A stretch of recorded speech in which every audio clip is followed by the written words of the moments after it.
बिस्मिल्लाहिर्रहमानिर्रहीम, अस्सलाम वालेकुम, वेलकम टू क्विक रिव्यू। और क्विक रिव्यू के अंदर आज हम इस्लामिक हिस्ट्री सीरीज़ में आगे बढ़ते हैं और बात करने लगे हैं जी बनु अब्बास की।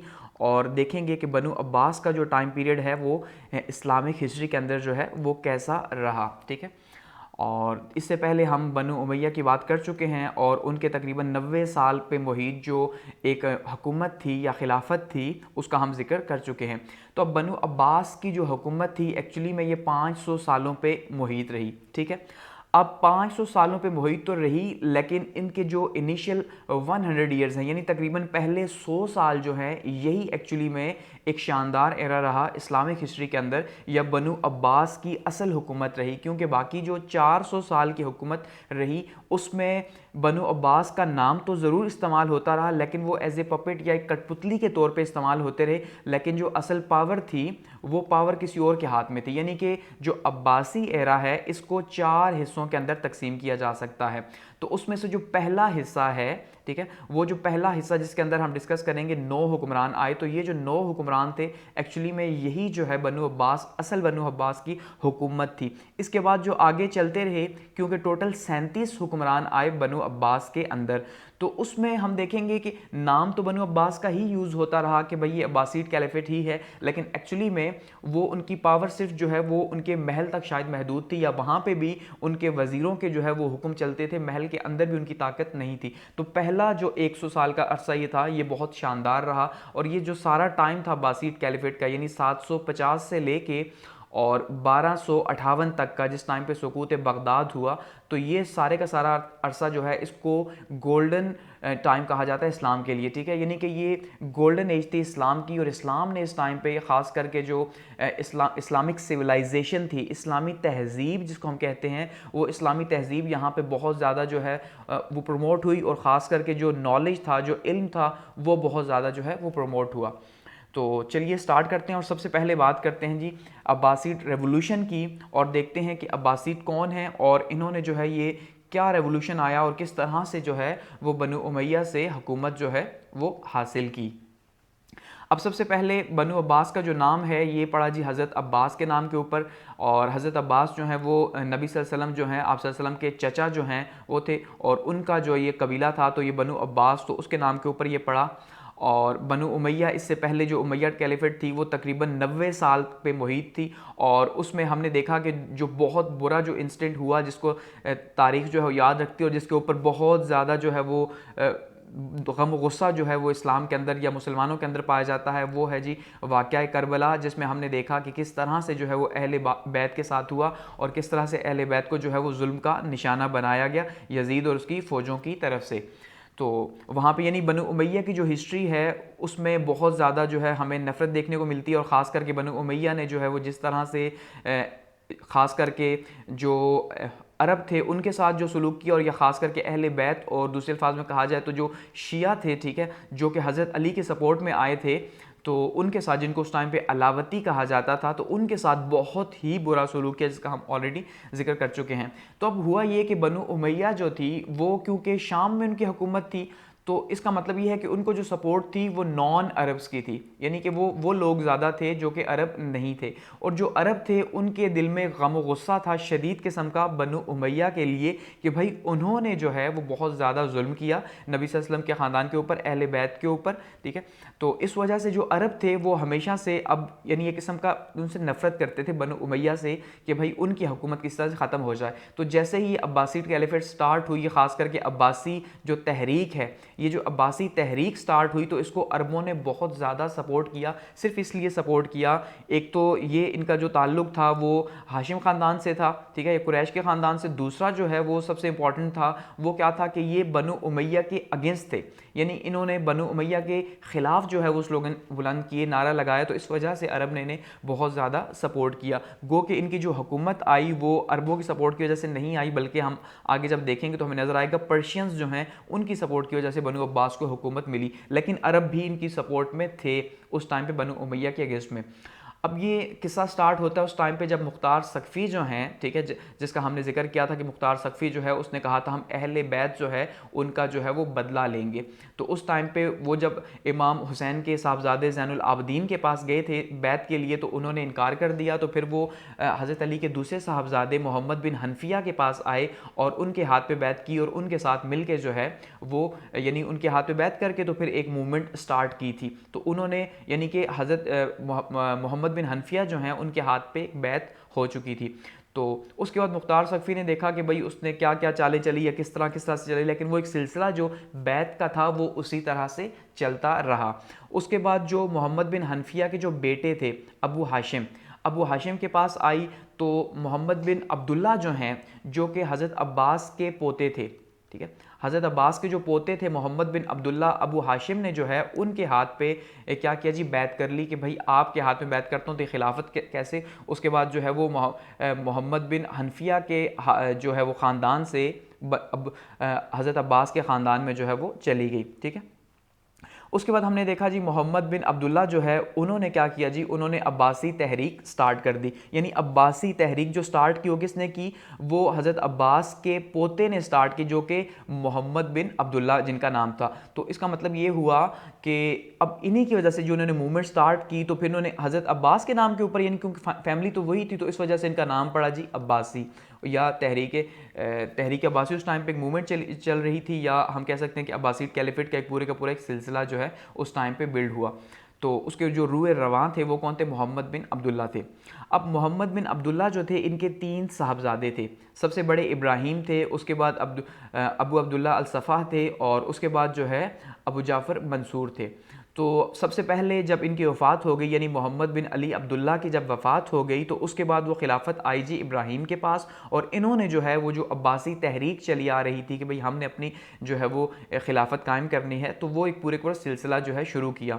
उस टाइम पे ये जो है इनकी जो यानी मौजूद कहाँ पे थे, ये फ़लस्तीन के अंदर मौजूद थे और फ़लस्तीन से इन्होंने एक बैत का सिलसिला जो है वो शुरू किया हुआ था और फ़लस्तीन से लोग जो है इन्हें आहिस्ता आहिस्ता मान रहे थे और बहुत बड़ी तादाद में आहिस्ता आहिस्ता लोग जो है वो इनको सपोर्ट करना स्टार्ट हो गए। पहले मोहम्मद बिन अब्दुल्ला अली अब्दुल्ला को सपोर्ट करना स्टार्ट हुए, उसके बाद जो है उनके बेटे इब्राहिम के हाथ पे उन्होंने बैत की।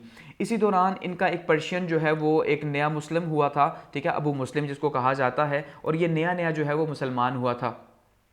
तो ये अबू मुस्लिम जो है ये एक बहुत बेहतरीन किस्म का जो है वो जनरल था और इसको जो है वो भेजा गया पर्शिया के अंदर के पर्शियंस की आप हेल्प ले, ख़ास करके खुरासान के इलाके के अंदर जो कि एक दूर दराज का इलाका है और जहाँ पे तकरीबन सारे ही नए मुस्लिम थे। तो उन्हीं में ये अबू मुस्लिम जो है इनका भी काफ़ी ज़्यादा इन्फ्लुएंस था। तो इनको जो है वो इब्राहिम की तरफ से भेजा गया कि आप जाएँ और जाके वहाँ पर मेरे हाथ के ऊपर जो है वो खिलाफत के नाम पर यानी कि आप बैत लें। तो उन्होंने वहाँ पर जाके वहाँ पर फिर एक सिलसिला जो है वो स्टार्ट किया। तो इस तरह से जो पर्शियन हेल्प थी वो बहुत ज़्यादा इन्हें मिली। उसके बाद क्या हुआ कि इब्राहिम की जो है वो वफ़ात हो गई। तो उनकी वफ़ात के इब्राहिम को माना जाता है कि कत्ल किया गया। अब उनको कत्ल कैसे किया गया कि उसके अंदर भी जो है वो कहा यह जाता है कि ऐसे हुआ कि एक जो कासिद था, ठीक है, वो कासिद जो है वो अबू मुस्लिम जो है जो इस टाइम पे पर्शिया के अंदर मौजूद थे, उनका एक ख़त लेके जो है वो आ रहा था इब्राहिम के पास। कहाँ पे जी, फ़लस्तीन के अंदर। तो वो जो ख़त है और वो जो कासिद है उसको पकड़ लिया गया। तो इस तरह से जब उस कासिद को पकड़ा गया और उस कासिद को जो है वो पेश किया गया उमैया के सामने, बनु उमैया के सामने, उनके हुक्मरान के सामने, तो उस टाइम पे मरवान सानी जो है, मरवान सेकंड, वो जो है हुक्मरान था। तो उसने जब वो ख़त पकड़ा तो उसके थ्रू फिर जो है वो मुस्लिम तक पहुँचे, इब्राहिम तक पहुँचे और इब्राहिम को इस तरह से फिर जो है उन्होंने कत्ल कर दिया माना जाता है। तो उसके बाद ये जो चार्ज था अब्बासी तहरीक का वो किसके पास आया जी, असफ़ा के पास आ गया। तो असफ़ा जो है यही एक्चुअली में जिन्होंने बुनियाद रखी किसकी जी, अब्बासी खिलाफत की सबसे पहले। क्योंकि अब असफ़ा के टाइम पे अबू मुस्लिम जो है इन्होंने खुरासान के अंदर काफ़ी ज़्यादा जो है वो हेल्प हासिल कर ली थी और वहाँ पे काफ़ी ज़्यादा जो है वो इन्हें मदद मिलना स्टार्ट हो गई थी। तो उस टाइम पे अब जब ये फ़लस्तीन के अंदर थे तो इन्होंने डिक्लेयर तो कर दिया था, यानी मोहम्मद बिन अली अब्दुल्ला जो हैं इन्होंने खिलाफत तो डिक्लेयर कर दी थी, लेकिन ये उस टाइम पे ओपन नहीं थी, बल्कि खुफिया तौर पे जो है वो क्या किया जा रहा था कि खुफिया तौर पे लोगों से बैत ली जा रही थी। और दूसरी साइड पे बिल्कुल इसी तरह से अबू मुस्लिम जो हैं वो खुफिया तौर पर खुरासान के अंदर, जो पर्शिया का इलाका है खुरासान दूर दराज का, यहाँ पर आप अगर मैप के अंदर देखिए तो ये आपको यहाँ पर खुरासान नज़र आएगा, ठीक है, यहाँ पर ये फ़लस्तीन है। तो यहाँ से इन्हें रवाना किया गया, इतने दूर इस जगह पे कि आप जाएं और जाके जो है वो खिलाफत के नाम के ऊपर या अब्बासियों के नाम के ऊपर जो है वो क्या करें, वहाँ पे ओत ले लोगों से। तो यहाँ पे भी लोग बहुत बड़ी तादाद में जो है इन्होंने ज्वाइन किया, यहाँ पे लोगों ने बहुत बड़ी तादाद में ज्वाइन किया। अब इसी दौरान हमने देखा कि इब्राहिम की डेथ हो गई, उनको कत्ल कर दिया गया। उसके बाद अल-सफ़ा जो है उनके पास आया, तो इतने में इस दौरान जो है वो काफ़ी ज़्यादा सपोर्ट अबू मुस्लिम को मिल चुकी थी यहाँ पे। तो अबू मुस्लिम ने फिर यहाँ पे ओपन जो है वो एक स्टार्ट कर दिया, एक काले कलर का जो है वो झंडा जो है माना जाता है, उन्होंने क्या किया, जो उस काले कलर के झंडे को बुलंद किया, जो कि माना जाता है कि एक बैनर था नबी सल्लल्लाहु अलैहि वसल्लम के ज़माने में और खुलफाए राशिदीन के ज़माने में। तो इसी वजह से जो अब्बासी खिलाफत है उसका रंग भी जो है वो ब्लैक ही दिखाया जाता है, जो उनका डायनेस्टी का है। तो यहाँ से इन्होंने फिर क्या किया, आहिस्ता आहिस्ता आगे बढ़ते गए अबू मुस्लिम, और इन्होंने करते करते ये जो ईरान का जो इलाका था पर्शिया का, यहाँ पे इन्होंने कब्जा करना स्टार्ट कर दिया। फिर यहाँ से इनकी जब पावर इंक्रीज़ हुई तो ये पहुँचे कूफा। जब ये यहाँ से कूफा पहुँचे तो इसी दौरान यहाँ से ये भी जो है कूफा के लिए रवाना हो गए, यानी कि असुफ़ा और अबू जाफ़र मंसूर जो हैं ये दो भाई भी यहाँ पहुँचे कूफा के अंदर। और कूफा में जो है वो पहली यहाँ पे जो जुम्मे का दिन था, तो जुम्मा के दिन जो है वो मस्जिद का खुतबा दिया, और ख़ुतबा दे के तो यहाँ पे जुम्मे के खुतबा में पहली बार अपना नाम जो है वो अनाउंस किया और लोगों से बैत ली, यानी कि जुम्मा के दिन जो है वो ओपनली यहाँ पे कूफा के अंदर जो है वो बैत ली गई। और किस नाम के ऊपर ली गई, बनु अब्बास के नाम के ऊपर ली गई, और यहाँ से अब्बासी खिलाफत जो है वो स्टार्ट हो गई। अब ऐसा नहीं कि दूसरी साइड पर जो बनु उमैया थी वो ख़त्म हो गई, लेकिन ये उसके जवाल का टाइम था, तो फिर अल-सुफ़ा को जंगें लड़नी पड़ी, एक पूरा का सिलसिला स्टार्ट हो गया। तो इसलिए अल-सुफ़ा को जो है वो बहुत ज़्यादा टाइम नहीं मिला, ठीक है, इस वजह से जो है काफ़ी ज़्यादा मुश्किल रही। तो इसी दौरान जो है माना जाता है कि जो अली बिन अब्दुल्ला थे उनको जो है वो जो अंकल थे, तो अब्दुल्ला बिन अली जो है इनका फिर मुकाबला हुआ मरवान सेकंड के साथ, जो कि आखिरी हुक्मरान था। तो इन्होंने जो है फिर क्या किया जी, शिकस्त दी। अब ये किसके यानी कि असुफ़ा के अंकल थे, तो इसका मतलब ये है कि मोहम्मद बिन अली जो हैं ये उनके भाई थे, ठीक हो गया।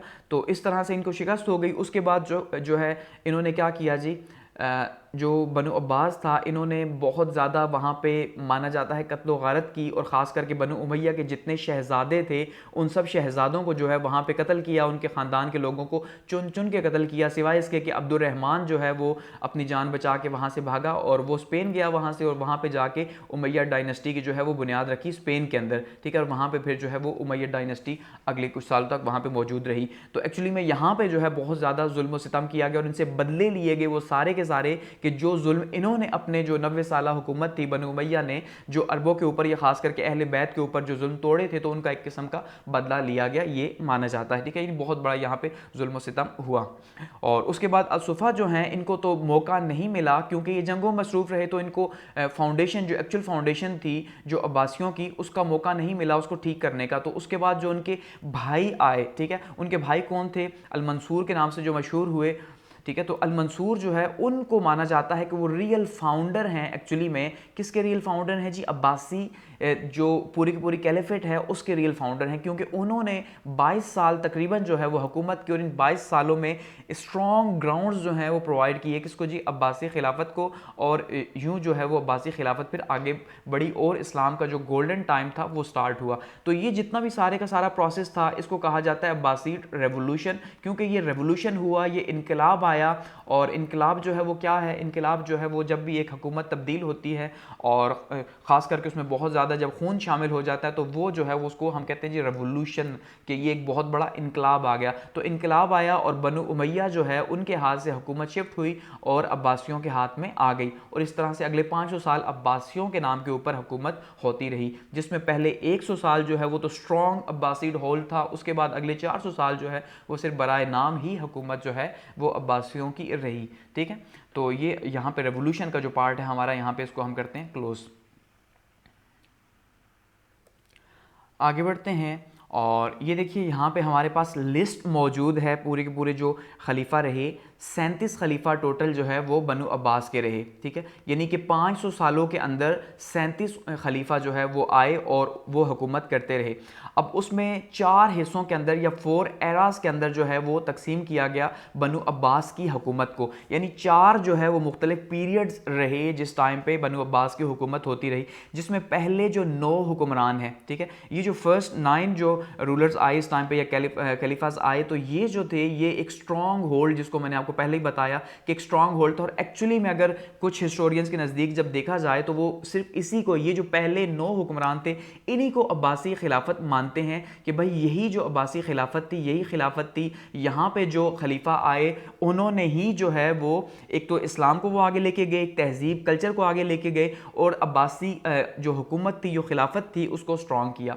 इसके अलावा जो हमें बाकी 3 पीरियड्स नज़र आते हैं, इसमें नाम तो ज़रूर यूज़ हुआ अब्बासियों का, लेकिन एक्चुअली में जो है वो को ऐसा ख़ास कोई हुक्मरान आया नहीं कि जिसने इंडिपेंडेंटली जो है वो हुकूमत की हो, जैसे कि पहले 9 हमें नज़र आते हैं। क्योंकि पहले में 9 हैं, उसके बाद 13 हुक्मरान आए, तो ये 13 हुक्मरान जब आए तो यहाँ पे उस टाइम पे जो प्रेशर था वो टर्कों का बहुत ज़्यादा प्रेशर था, यानी तुर्क्स जो थे वो बहुत ज़्यादा इन्फ्लुएंस था यहाँ पे। उसके बाद नेक्स्ट जो 5 आए तो इसके अंदर सबसे ज़्यादा जो हम देखते हैं तो वो हमें यहाँ पे जोर नजर आता है बोया का, ठीक है। तो ये जो बोया या बोहवीर्स थे ये शिया थे, और इनका यहाँ पे हमें इन्फ्लुएंस नज़र आता है। और इंडिपेंडेंट जो डायनेस्टीज थी, डिसेंट्रलाइजेशन का पीरियड था, ठीक है। और उसके बाद जो लास्ट थे, तो लास्ट जो आए यहाँ पे भी एक कुछ स्ट्रांग होल्ड था, लेकिन वो स्ट्रांग होल्ड भी किसका था, वो सल्जूक यहाँ पे आ गए, ठीक है जी। जो सल्जूक थे ये भी तुर्क थे एक्चुअली में, और इन्होंने जो है यहाँ पे अब्बासियों के नाम के ऊपर रूल किया। और एट द एंड हमने देखा कि 1258 के अंदर मंगोल आए और उन्होंने आके जो है वो ख्वारिज़म शाह को डिफीट किया, और उसके नतीजे के तौर पे उस टाइम पे जो आखिरी हुक्मरान था वो अल-मुस्तासिम था, और यहाँ से इस तरह से अब्बासी हुकूमत जो है वो ख़त्म हुई। तो ये जो फर्स्ट जो एरा है, जो सबसे इंपॉर्टेंट है और जिसको गोल्डन एज का एक्चुअली में जो है वो माना जाता है कि यही गोल्डन एज थी इस्लाम की, कि बाकी जो है वो एक सिलसिला तो चलता रहा, लेकिन वो उसमें जो कॉन्फ्लिक्ट्स रहे एक सल्तनत के अंदर, वो भी एक पूरा का पूरा प्रोसेस चलता रहा। तो अब बात करते हैं सबसे पहले अबू जाफ़र अल मंसूर की। और अबू जाफ़र अल मंसूर जो है इसको माना जाता है रियल फाउंडर के, ये जो शख्स है, ये जो बंदा है अल मंसूर जो है, ये असल में रियल फाउंडर हैं किसके, अब्बासी खिलाफत के। यानी जो अब्बासी जो खिलाफत को एक इस्तेहकाम पहुंचाया, एक ताकत दी, और उसे जो है वो आगे ले गए और एक नाम पैदा किया, तो वो अल मंसूर ने किया, ठीक है। तो अल मंसूर को जो है वो बहुत ज़्यादा इसमें जो है वो क्रेडिट जाता है कि उन्होंने 22 सालों के अंदर जो है अब्बासियों को एक स्ट्रॉन्ग होल्ड जो है वो प्रोवाइड किया उस टाइम पे, जबकि हर साइड पे जो है वो जंगें ही थी और बहुत से दुश्मन भी मौजूद थे वहाँ पे। क्योंकि एक तो बनु उमैया तो था ही था कि उसके साथ जो इश्यूज चले जा रहे थे, लेकिन इसके साथ साथ जो अलावती थे, ठीक है, यानी जिनको शिया कहा गया, तो वो भी प्रॉब्लम क्रिएट कर रहे थे, जिनका ये दावा था कि अहले बैत जो है सिर्फ वही, उनको ही हुकूमत जो है और उनका हक है और खिलाफत उन्हीं के पास जानी चाहिए, इसके अलावा किसी के पास नहीं होनी चाहिए। तो ये कुछ इश्यूज उस टाइम पे थे। अब बात करते हैं अबू जाफ़र मंसूर की। तो 22 साल तकरीबन इन्होंने हुक्मरानी की, और इन्होंने जो है वो एक स्ट्रॉन्ग जो है वो फाउंडेशन जो है वो दी खिलाफत को, यानी अब्बासी खिलाफत को एक मजबूत बुनियाद मुहैया की। इनके अगर एडमिनिस्ट्रेशन की बात करें तो ये बहुत ही कीन ऑब्जर्वर थे और बहुत ही हार्ड वर्किंग भी थे। अब यहाँ पे एक्चुअली में इनके बारे में आपको 2 राय देखने को मिलेंगी, हकीकत भी है, और एक राय ये देखने को मिलेगी कि जो आपको एक स्कूल ऑफ थॉट मिलेगा, वो स्कूल ऑफ थॉट इनको हीरो बताएगा और कहेगा कि अब्बासियों की जो बुनियाद है, जो इस्लाम के जो गोल्डन एरा की जो बुनियाद है, वो अल मंसूर ने रखी। लेकिन वहीं पे एक दूसरा स्कूल ऑफ थॉट मिलेगा जो हकीकत भी है, और वो क्या है कि इन्होंने जो है वो जो अहले बैत थे, ठीक है, और जो इमाम हुसैन की जो औलाद थी, उसको चुन चुन के जो है वो शहीद किया या कत्ल किया, उनके ऊपर बहुत ज़्यादा मुजालिम ढाए, ठीक है। तो एक वो स्कूल ऑफ थॉट भी आपको देखने को यहाँ पे मिलेगा। तो ये बहुत ज़्यादा कीन ऑब्जर्वर थे, हार्ड वर्किंग थे, और इनकी जो रूटीन थी वो कुछ इस तरह से थी कि सुबह के टाइम पे जो इनकी रूटीन थी, ये क्या करते कि सुबह की नमाज से लेके जोहर तक का जो टाइम था वो क्या करते कि उस टाइम पे डिपार्टमेंट्स को, उनके इश्यूज़ को मैनेज करते, और जो गवर्नर्स थे उनका जो है उनको ऑर्डर्स दिया करते। यानी सुबह से लेके जोहर तक का जितना भी टाइम था, ये सारे का सारा टाइम जो है वो हुक्मरानी के लिए होता, और इस टाइम में इनकी पूरी कोशिश होती कि बहुत ही कीनली ऑब्जर्व किया जाए गवर्नर्स को, उनके काम को, और उनको जो ऑर्डर्स देने हैं वो इस टाइम पे इशू किए जाए। उसके बाद डे टाइम जोहर के बाद जो है इनका फैमिली का टाइम होता, शाम का जो टाइम था अल मंसूर का, वो इनका अपनी स्टडी का टाइम होता। तो इनको बहुत बड़ा आलिम भी माना जाता है एक स्कूल ऑफ थॉट के नज़दीक, कि खुद बहुत बड़े आलिम थे, इसी वजह से जो है इन्होंने उलूम को जो है, और ख़ास करके उलमा को बहुत ज़्यादा प्रमोट किया, स्कॉलर्स को बहुत ज़्यादा प्रमोट किया अपने कोर्ट के अंदर, जिसके नतीजे के तौर पर जो है वो बहुत ज़्यादा जो है वो इल्म व हुनर फैला अब्बासियों के अंदर, ठीक है। तो ख़ुद भी बहुत ज़्यादा यानी शौकीन थे, और इनके 4 प्रिंसिपल्स थे बेसिकली। ये 4 बातों के ऊपर यकीन रखते थे कि अगर ये बातें मौजूद हैं एक सल्तनत के अंदर, एक स्टेट के अंदर, तो वो कभी भी नाकाम नहीं हो सकती अल मंसूर के नज़दीक। अब अल मंसूर ये कहते थे कि पहली बात तो ये है कि अगर एक स्टेट को बेहतर तरीके से चलना है तो उसके लिए एक बहादुर काजी का होना बहुत ज़्यादा ज़रूरी है, क्योंकि अगर एक काजी बहादुर होगा और वो इंसाफ के ऊपर फैसले करेगा हर एक के लिए, तो वो स्टेट कभी भी कोलैप्स नहीं कर सकती। दूसरा इनका ये मानना था कि रूल ऑफ लॉ जो है, यानी कि पीस जो है वो बहुत ज़्यादा इंपॉर्टेंट है, और उसके लिए जो पुलिस का रोल है वो बहुत ज़्यादा इंपॉर्टेंट है। इसलिए निडर पुलिस का होना, ठीक है, बहुत ज़्यादा इंपॉर्टेंट है किसी भी स्टेट के लिए, ताकि वहाँ पे लॉ एंड ऑर्डर जो है वो कंट्रोल रहे और रूल ऑफ लॉ रहे। तो दूसरी बहुत ज़्यादा इंपॉर्टेंट चीज़ ये थी इनके नज़दीक। तीसरी जो इंपॉर्टेंट चीज़ थी, और वो क्या थी, टैक्स कलेक्शन। इनके ख्याल में सबसे इंपॉर्टेंट चीज़ जो एक स्टेट के लिए, एक रियासत के लिए है, वो क्या है, वो है जी टैक्स। कि जब तक टैक्स आएगा तो स्टेट जो है वो अपने आप को मैनेज करेगी, लेकिन जब टैक्स ही नहीं आएगा तो ऑब्वियसली स्टेट कैसे अपने अफेयर्स को जो है वो मैनेज कर पाएगी। तो उस टाइम पे तो अमीन होते थे, लेकिन अब जैसे आजकल जो है वो एसी वगैरह या तहसीलदार जो है वो टैक्स वगैरह को देखते हैं, या रेवेन्यू डिपार्टमेंट जो है पूरे को पूरा तो क्रिएट हो चुका है, तो वो देखता है। तो ये बहुत ज़्यादा इसका जो है वो न्यूट्रल होना बहुत ज़्यादा ज़रूरी था। और चौथे नंबर पे इनके ख्याल में अगर जो प्रेस है वो अच्छे से काम कर रही है, ठीक है, तो बहुत ज़्यादा इंपॉर्टेंट, यानी जो कम्युनिकेशन है, जो गवर्नमेंट के डिपार्टमेंट्स के बीच में कम्युनिकेशन है, वो बहुत ज़्यादा इंपॉर्टेंट है। अब जैसे उस टाइम पे 12 सूबों के अंदर तकसीम किया हुआ था, तो हर सूबे के गवर्नर को ऑर्डर्स पहुंचाना टाइम के ऊपर, वहाँ से ऑर्डर्स को कलेक्ट करना, ठीक है, राइट इन्फॉर्मेशन राइट टाइम पे पहुँचाना ही सबसे इंपॉर्टेंट है, और इसके लिए प्रेस का जो है होना बहुत ज़्यादा इंपॉर्टेंट है। तो इसलिए समझते थे अगर ये 4 डिपार्टमेंट्स मौजूद हैं और ये 4 डिपार्टमेंट बेहतर तरीके से काम कर रहे हैं एक रियासत के अंदर, तो ऐसा पॉसिबल नहीं कि रियासत जो है वो कोलैप्स करेगी। तो इस वजह से इन्हीं 4 चीज़ों के ऊपर उन्होंने सबसे ज़्यादा फोकस किया, सबसे ज़्यादा जोर दिया। इसी वजह से इनके जो 22 साल रहे वो बहुत ही शानदार रहे बनु अब्बास के लिए। अब अगर नॉलेज की बात की जाए तो ये खुद बहुत बड़े, जैसा कहा जाता है कि आलिम थे, तो ये उलमा को भी इन्होंने बहुत ज़्यादा प्रमोट किया और स्कॉलर्स को बहुत ज़्यादा प्रमोट किया अपने दरबार के अंदर, कि दरबार के अंदर जो है वो स्पेशल जो है वो स्कॉलरशिप्स दी जाती। जो उलमा थे उनको वहाँ पे बुला के मंसूर जो है वो बहस किया करते। इवन यहाँ तक माना जाता है कि ये शिया और सुन्नी को वहाँ पे बुलाते और जो कॉन्ट्रडिक्टरी थॉट्स हैं उनके ऊपर डिबेट्स करवाते कि भाई आप बताएं आपका क्या पॉइंट ऑफ व्यू है, आप बताएं आपका क्या पॉइंट ऑफ व्यू है। तो इस तरह से ये वहाँ पे डिबेट्स करवाया करते। तो इनके टाइम पे बहुत बड़े बड़े स्कॉलर्स भी पैदा हुए, खास करके अगर फेमस बुक्स की बात की जाए तो मोता इमाम मालिक जो है वो इसी टाइम पे लिखी गई इमाम मालिक की सबसे फेमस बुक जो मानी जाती है, ठीक है, मालिकी फ़िक़ह की। इसी तरह से इमाम अबू हनीफा ने उस टाइम पे जितना काम किया, उस सारे का सारा काम अल-मंसूर के टाइम पे हुआ। उनकी जो राइटिंग्स थी, जो रिसर्च थी, सारी की सारी वो सारी की सारी जो है वो इनके टाइम पे अल-मंसूर के टाइम पे जो है वो हुई। मगाज़ी जो लिखी गई वो अबू इसहाक की एक बहुत ही बड़ा नाम है, ये जो है वो उस टाइम पे लिखी गई। इसी तरह से होस्ट जो इन्होंने क्या किया जी, ये होस्ट किया करते जो नॉलेज कॉन्फ्रेंसेस थी, जो यानी कि दरबार के अंदर जो उलमा थे, जो मशाइख थे, उनकी जो कॉन्फ्रेंसेस होती, उलमा मशाइख कॉन्फ्रेंसेस, ये उसमें बहुत ज़्यादा दिलचस्पी रहती है और वहाँ पर उनको कंडक्ट करते। इसके अलावा जी बहुत से जो ज़बरदस्त किस्म के स्कॉलर्स थे, जैसे ऊपर कुछ के चंद के नाम लिए हुए हैं, लेकिन उसके अलावा भी हैं जो जिन्होंने उस टाइम पे अल-मंसूर के टाइम पे बहुत बड़ा नाम पैदा किया और इल्म के अंदर बहुत ज़्यादा जो है वो काम किया। और सबसे बड़ा जो अल-मंसूर का कारनामा माना जाता है कि इन्होंने एक आगाज़ किया बुक ट्रांसलेशन का, एक जो है वो एक सिलसिला शुरू हुआ अरेबिक के अंदर। यानी इससे पहले जितने भी उलूम मौजूद थे वो सारे के सारे या तो ग्रीक लैंग्वेज में थे, ठीक है, ग्रीक्स के थे, और या फिर जो है वो लैटिन के अंदर मौजूद थे। तो उसमें अब क्या हुआ कि इन्होंने जो है वो जो रूम का बादशाह था उसके साथ स्पेशल जो है वो ताल्लुकात बनाए रूम के बादशाह के साथ, और वहाँ से उससे जो है वो बुक्स मंगवाई उनकी लैंग्वेज के अंदर, और यहाँ पे जो है इन्होंने उन बुक्स को अरेबिक में ट्रांसलेट करवाया, जिससे जो है वो नॉलेज फैला। और इस तरह से ये गोल्डन एज स्टार्ट हुई। यानी जो गोल्डन एज इस्लाम की स्टार्ट हुई उसका जो क्रेडिट जाता है वो क्रेडिट दिया जाता है अल-मंसूर को, कि अल-मंसूर जो है उन्होंने ये जो स्पेशल एफर्ट्स की नॉलेज के हवाले से, तो अगर ये एफर्ट्स ना करते उस टाइम पे, तो उस टाइम पे जो है इतना ज़्यादा नॉलेज प्रमोट ना होता, तो इस्लाम का जो गोल्डन एज है उस टाइम पे स्टार्ट ना होता। ठीक है, आगे बढ़ते हैं। अगर इनकी प्रोविंशियल एडमिनिस्ट्रेशन की बात करें तो सूबाई इंतज़ामिया के अंदर इन्होंने सूबों को जो है वो 12 प्रोविंसेस के अंदर 12 सूबे तकसीम किए हुए थे पूरी की पूरी सल्तनत के, और 12 सूबों को जो है वो कंट्रोल किया जा रहा था। ठीक है, और क्योंकि अब यहाँ पे आपने एक बात समझनी है कि जितना भी जो इन्फ्लुएंस था यहाँ पे, इसमें कोई शक नहीं कि अब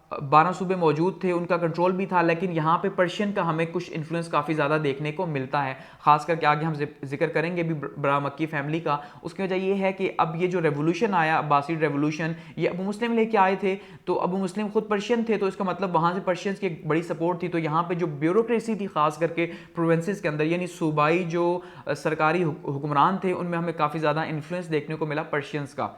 इसी तरह से ये गवर्नर्स की ट्रांसफ़र करते थे अल-मंसूर, क्योंकि इनके ख्याल में अगर कोई एक बंदा जो है, एक गवर्नर एक ही इलाके में ज़्यादा टाइम रहेगा तो वो उसकी मनमानी होगी, उससे लोग डरेंगे और वो सही से काम नहीं करेगा, इसलिए ये ट्रांसफ़र करते रहते गवर्नर्स की। और बहुत ही कीनली जो है वो ऑब्जर्व करते किसको जी, गवर्नर्स को, उनके काम को, उनके तरीक़ाकार को बहुत ज़्यादा ऑब्जर्व किया करते और उनकी अकाउंटेबिलिटी किया करते कि भाई आप लोगों का काम कैसा है और किस तरह से जा रहा है। इसके अलावा मिलिट्री रिफॉर्म्स की, क्योंकि मिलिट्री उस टाइम पे सबसे ज़्यादा इंपॉर्टेंट थी, एक चैलेंजिंग दौर रहा, तो स्ट्रॉन्ग मिलिट्री इन्होंने जो है वो तैयार की, उनको वेपन्स दिए, नए वेपन्स दिए, फोर्ट्स जो है वो बिल्ड किए, और जो पुराने फोर्ट्स थे उनकी जो है वो रिकन्स्ट्रक्शन की, और बॉर्डर प्रोटेक्शन का जो है वो ख़ास करके इंतज़ाम किया। इसी तरह से इनके टाइम के दौरान जो बगावतें हुई, यानी जो रिवॉल्ट्स आए अल-मंसूर के टाइम के दौरान, उसमें पहला जो रिवॉल्ट था वो था जी अब्दुल्ला बिन अली का। अब ये जो अब्दुल्ला बिन अली थे, हम पहले इनका जिक्र कर चुके हैं कि ये कौन थे जी, ये अंकल थे असुफा के, या फिर अल-मंसूर के अंकल थे, यानी इनके चचा थे। अब जब ये इनके चचा थे तो इन्होंने भी दावा किया हुआ था, क्या दावा किया हुआ था कि भाई असुफा जो है, असुफा ने ये कहा था कि भाई मेरे बाद जो है वो खिलाफत आपके पास जाएगी, चचा ने ये दावा किया हुआ था, तो इस वजह से ये खिलाफत जो है वो मेरे पास आनी चाहिए। लेकिन जो मंसूर थे उन्होंने जो है, उन्होंने कहा ऐसा कोई भी दावा जो है वो अल-सुफ़ा ने नहीं किया था। तो ऐसे में काफ़ी ज़्यादा प्रॉब्लम्स क्रिएट हुई, तो इन्होंने एक रिवॉल्ट क्रिएट कर दिया और इनको भी बहुत बड़ी तादाद में लोग मानते थे और सपोर्ट करते थे। तो ऐसे में बहुत बड़ी तादाद में लोगों ने इन्हें सपोर्ट किया, ठीक है। तो फिर क्या हुआ, इनके खिलाफ एक जंग हुई और एक जंग करनी पड़ी, और जंग के नतीजे के तौर पे जो है फिर चचा को शिकस्त हुई, और फिर उन्होंने एक चचा को जो है वो एक घर के अंदर जो है वो कैद कर दिया, और फिर माना जाता है कि उस घर की जो है वो छत गिरी और वहीं पे जो है उनका इंतकाल हो गया। तो ये एक रिवॉल्ट था। दूसरा रिवॉल्ट अगर हम बात करें तो अबू मुस्लिम का रिवॉल्ट था। अब अबू मुस्लिम वही है जो कि जनरल था और जिसने माना जाता है कि 6 लाख लोगों को जो है वो कत्ल किया, और उसके बाद जो है वो अब्बासी हुकूमत की बुनियाद रखी, यानी 6 लाख लोगों को कत्ल किया, हर उस शख्स को, हर उस ग्रोह को, हर उस कबीले को कत्ल किया जो कि सपोर्ट में था बनु उमैया की, और अपोजिशन में था किसकी जी, बनु अब्बास की, तो उनको उसको कत्ल किया। तो अब ये जो अबू मुस्लिम था ये काफ़ी ज़्यादा इन्फ्लुएंशियल था, और ये खास करके एक तो पर्शियन था और खुरासान के इलाके के अंदर जो है इसका बहुत ज़्यादा इन्फ्लुएंस था। इसीलिए हमने देखा कि जो अब्बासिड मूवमेंट है वो खुरासान के अंदर बहुत ज़्यादा स्ट्रांग हुई, और वहीं से जो है इन्होंने ओपन जो है वो एक अनाउंसमेंट का सिलसिला स्टार्ट किया। तो अब जब कुछ शक पैदा हुआ कि भाई पर्शियंस जो हैं, क्योंकि पर्शियंस का इन्फ्लुएंस बहुत ज़्यादा जो है वो हो चुका था, यानी जो ईरानी थे उनका हुकूमत में जो अमल दखल था वो काफ़ी ज़्यादा हो चुका था। तो ये बात अल-मंसूर को महसूस हो रही थी, और उसकी वजह क्या थी कि जो टॉप का जनरल था यानी अबू मुस्लिम जो था वो खुद जो है वो ईरानी था, तो इस वजह से लोग जो है वो ईरानी, उनका इन्फ्लुएंस ज़्यादा था। तो इसलिए अल-मंसूर ने फैसला किया कि अबू मुस्लिम को भी रास्ते से हटाया जाए। तो उन्होंने क्या किया जी, ने अपने दरबार में बुलाया, कुछ लोगों को वहाँ पहले से छुपाया हुआ था, और वहाँ पे फिर जो है इन्हें कत्ल कर दिया। उस तरह से ये रिवॉल्ट भी जो है वो ख़त्म हुआ।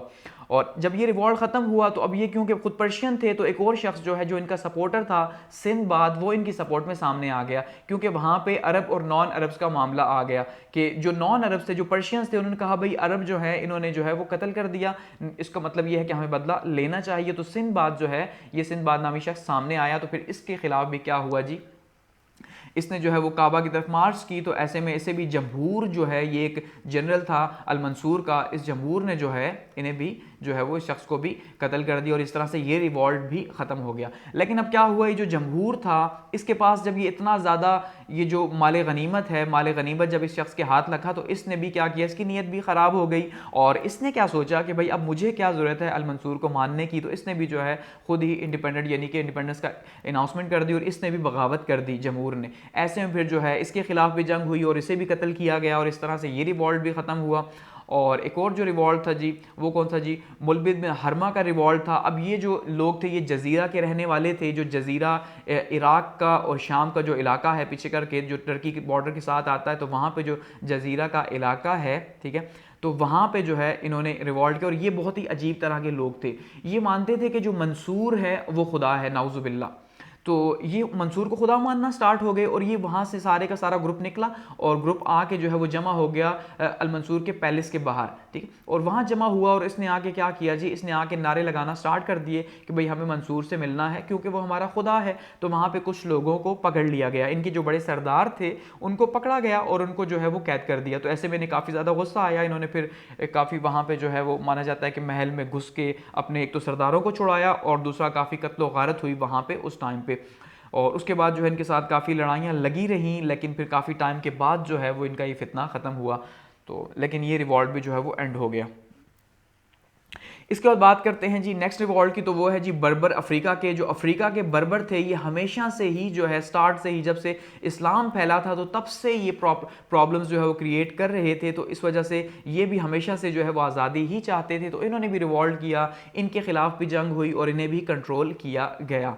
और इसके बाद जी एक बहुत ही इंपॉर्टेंट शख्स जी नफ्स ज़किया जो है, इनका जो है वो माना जाता है कि इन्होंने रिवॉल्ट किया। अब यहाँ पे इन्होंने रिवॉल्ट क्या किया कि ये ख़ुद को खलीफा मानते थे, ठीक है। और ये जो है वो कुछ लोग तो मानते हैं कि भाई ये शिया के इमाम थे और कुछ ये मानते हैं कि शिया के इमाम नहीं थे, लेकिन शिया इनके बहुत ज़्यादा मानने वाले थे क्योंकि इनका जो ताल्लुक़ था वो अहले बैत से था। जो असल नाम था वो तो मोहम्मद बिन अब्दुल्ला था, लेकिन इन्हें नफ्स ज़किया कहा जाता था इनकी नेकी और परहेज़गारी की वजह से, यानी बहुत ज़्यादा नेक थे और बहुत ज़्यादा परहेज़गार थे। तो इस वजह से इन्हें बहुत बड़ी सपोर्ट हासिल थी और बहुत से लोगों ने इनके हाथ के ऊपर बैत की हुई थी। और खास करके जो शिया थे उन्होंने बहुत बड़ी तादाद में इनके हाथ के ऊपर बैत की हुई थी और वो इन्हें जो है वो खलीफा मानते थे। तो एक टाइम ऐसा था कि जिस टाइम पे जो है वो मंसूर खुद भी जो है वो नफ्स ज़किया के साथ शामिल था। जिस टाइम पे मंसूर हुकूमत में नहीं था या अब्बासी हुकूमत जिस टाइम पे नहीं थी, तो उस टाइम पे उन्होंने भी नफ्स ज़किया के हाथ पे बैत की थी कि भाई हम आपको सपोर्ट करेंगे बनु उमैया के अगेंस्ट में।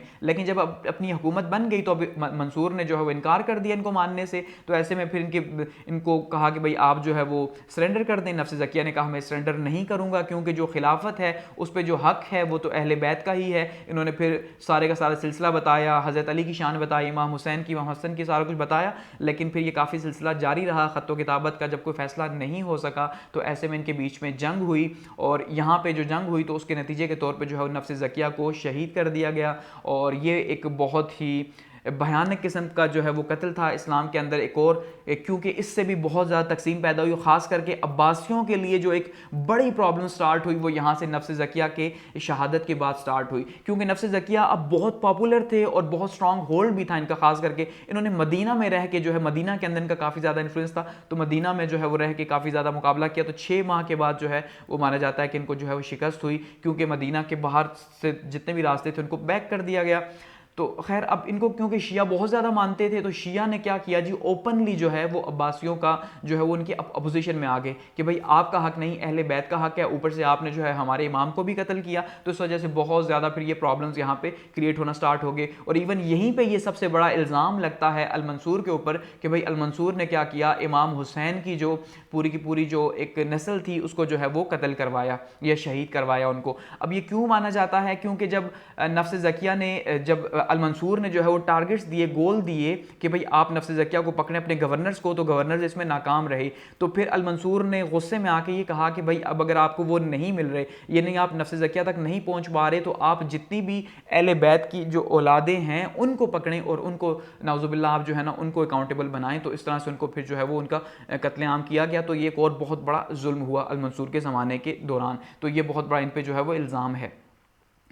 और इसके बाद क्या हुआ जी, इसके बाद जो इनके भाई थे इब्राहिम, वो जो है उनके पास भी बहुत बड़ी फ़ौज, तकरीबन 1 लाख के करीब जो है माना जाता है फ़ौज मौजूद थी और उनको खुरासान की बहुत बड़ी सपोर्ट भी मौजूद थी, यानी जो ईरानी थे खुरासान के इलाके की उनकी सपोर्ट भी थी। तो ऐसे में उनके साथ भी एक शदीद किस्म की वॉर हुई और शदीद किस्म की वॉर के बाद जो अल मंसूर का जो जनरल था ईसा, उसको जो है वो कामयाबी मिली और इस तरह से उन्हें भी जो है वो कत्ल कर दिया गया। तो इस तरह से ये जो बगावतें थी अल मंसूर के टाइम पर यहाँ पर इस तरह ख़त्म हुई, ठीक है।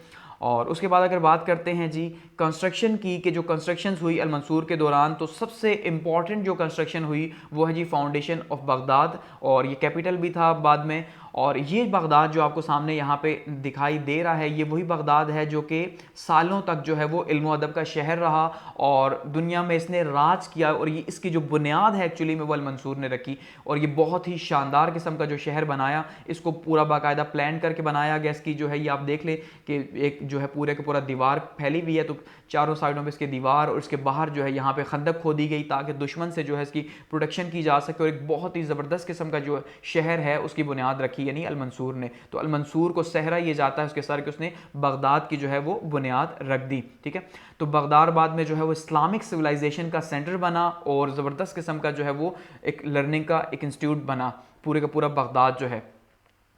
बात करते हैं जी बड़ा मक्की इन्फ्लुएंस की। अब जैसे मैंने कहा कि अल-मंसूर के टाइम पे क्योंकि अब जो अब्बासी हुकूमत थी उसको जो कामयाबी मिली, या अब्बासी जो खिलाफत थी वो पर्शियंस की वजह से मिली, यानी ईरानियों ने बहुत ज़्यादा सपोर्ट किया था और बनु उमैया के अगेंस्ट में इनको, तो जिस वजह से इनकी मिली, तो यहाँ पे जो इनका इन्फ्लुएंस था वो काफ़ी ज़्यादा था। एक बड़ा मक्की फैमिली थी, तो ये बड़ा मक्की फैमिली काफ़ी ज़्यादा कॉम्पिटेंट लोग थे। ठीक है, तो ये भी जो है ना ये पर्शियन फैमिली थी और बहुत ज़्यादा स्ट्रॉन्ग फैमिली थी, तो इनका बहुत ज़्यादा इन्फ्लुएंस रहा यहाँ पे अल-मंसूर के टाइम पे। और इवन अल-मंसूर के टाइम पे नहीं बल्कि हारून रशीद तक के ज़माने तक जो है इनका बहुत ज़्यादा इन्फ्लुएंस रहा।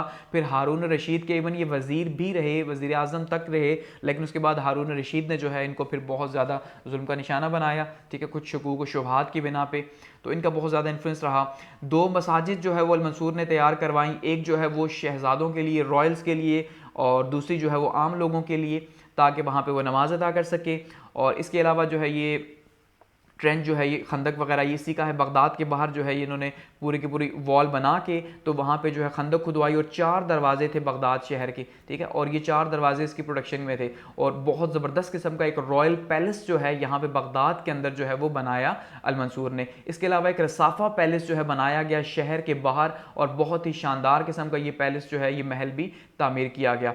इसके अलावा हरम शरीफ जो है उसकी जो है वो एक्सपेंशन की गई, ताकि वहाँ पे क्योंकि अब तादाद बढ़ रही थी तो उसको फिर ज़रूरत थी एक्सपेंशन की, तो वहाँ पे जो है की। और उसके बाद जो हज के रास्ते में जाते हुए अल-मंसूर की जो है वो डेथ हो गई। तो इस तरह जो अल-मंसूर का इंतकाल हुआ, यानी कि वो हज के रास्ते में जाते हुए हुआ।